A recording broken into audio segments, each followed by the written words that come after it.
What if I told you that your brain is actively deleting your life to save energy? Think about your last 5 years. If you stop right now and try to map them out, you'll probably realize they vanish in what it feels like a blink.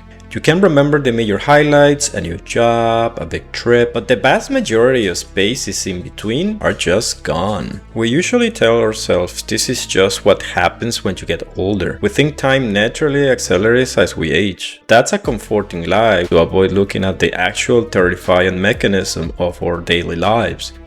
When you are young, or when your life is chaotic, your brain is forced to stay awake. Think about moving to a new city, starting a completely unfamiliar venture, or navigating a massive life disruption. In those moments, your environment is unpredictable. Your brain cannot rely on pre-written scripts. You are watching yourself get replaced in real time by a ghost that just wears your clothes. The outside, you look completely successful. You pay your bills on time, you manage your career, but that is the horror of the autopilot matrix. The machine is running so well that you are no longer required to operate it. You have built the cage so perfectly tailored to your comfort that you didn't even notice when the door clicked shut, leaving a ghost to sit in your chair and run your routine for the next 40 years. When you are failing, your life has friction. When you are broke or heartbroken, or throwing your life into a chaotic new adventure, your brain is forced into a present moment because survival demands it. Pain forces awareness. Failure wakes you up, but competence is a sedative. Once you figure out how to manage your life, your brain optimizes the routine to save fuel. It maps out your day down to the millimeter. It handles your job, your gym sessions, your finances, and your conversation on total autopilot. You think you are achieving stability, but you are actually just designing the perfect friction-free corridor for the ghost to walk down. The reward for building a perfectly stable life is that your presence is no longer requested in it. The machine doesn't need you. And if you don't intentionally introduce fiction, novelty, or absolute chaos to break the loop, you will never regain control of the wheel. But let's stretch this realization to its breaking point, because the depression of this trap runs deeper than just losing your time. The real existential dread comes when you realize the ghost is actually better at your life than you are. Think about what happens when you try to step back into the driver's seat. When your consciousness wakes up and tries to take control, you introduce hesitation, you introduce anxiety, overthinking, you get tired. The ghost, however, never tires. It doesn't procrastinate. It doesn't lie awake wondering if its life has a meaning. It just executes. You have spent your life building a highly optimized version of yourself, only to realize that your conscious mind is the weakest link in the system. Your consciousness, the thing you call me, is actually just a burden to the machine you built. You aren't just losing your time, you are becoming entirely redundant in your own existence. We live under a grand philosophical illusion.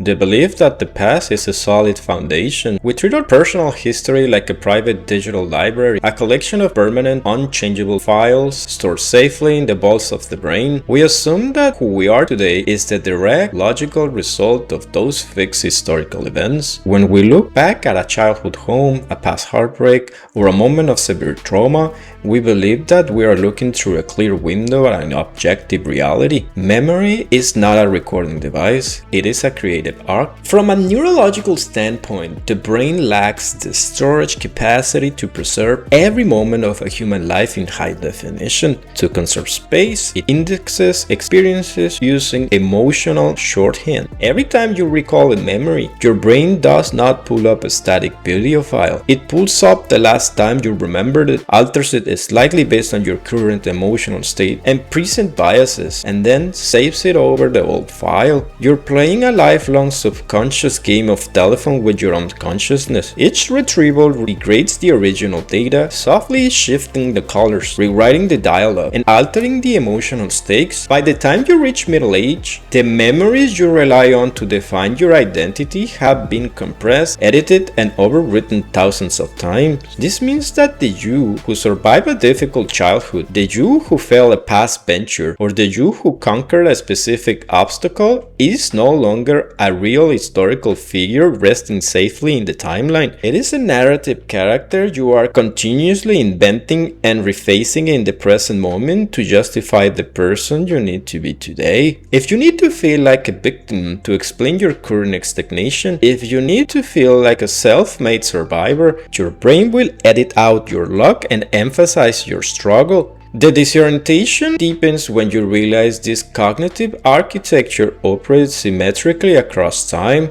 The retroactive eraser does not just clear the path behind you, it stands directly in front of you, vaporizing the present act as it occurs. Consider how specific this exact moment is. The current thoughts moving through your mind, your immediate ambitions, the posture of your body, and the exact temperature of the room you're currently in. It all feels intensively vivid. It feels permanent because it is happening right now, but it's entirely temporary. In 10 years, your future self will look back at this exact phase of your life. The future consciousness will have completely outgrown your current worries. It will no longer care about the projects you are agonizing over today or the specific uncertainties that keep you awake at night. Your brain will systematically compress this entire calendar year into 2 or 3 distorted mental snapshots. The thousands of hours of nuance, quiet contemplation, and daily friction that constitute your actual lived experience this month will be permanently discarded. If the past is a fluid fiction and the present is instantly deleted, the personal identity is not a solid monument moving through time. We spend our lives building a coherent story of me, chasing milestones, adjusting our behaviors, and trying to heal all wounds, assuming there is a permanent keeper of the record.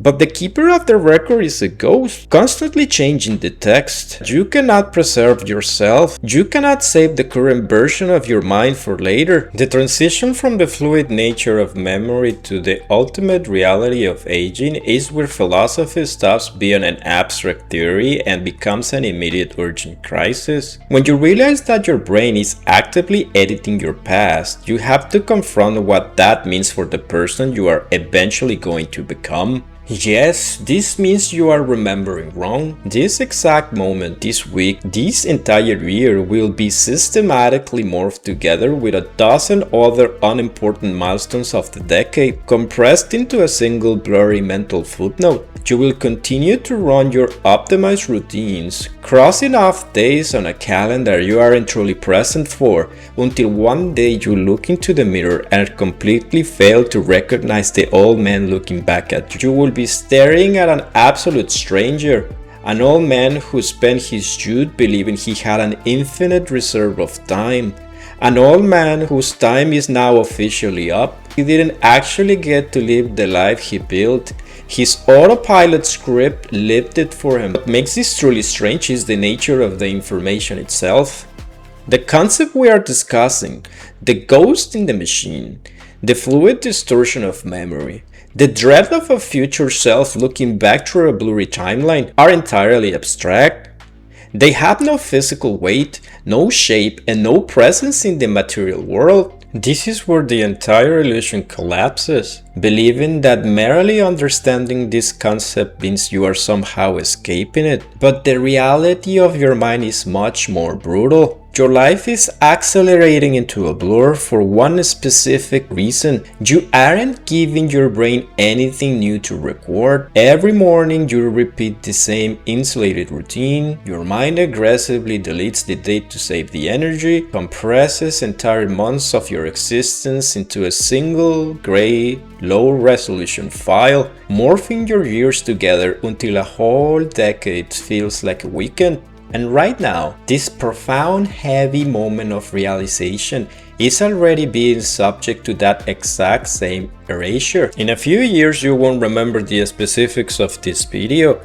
You will just have a vague, distorted memory of a night you sat in a room staring at an illuminated glass. The algorithm will keep running, the screen will stay bright, and the column-filling matrix of your routine will seamlessly resume the second you look away. You don't have time to ponder this. You don't have time to plan. Your time isn't just running out, is actively being forgotten while you're still alive to witness it? Look around your room, look at your hands. This is the only moment you actually have left before the eraser takes it too.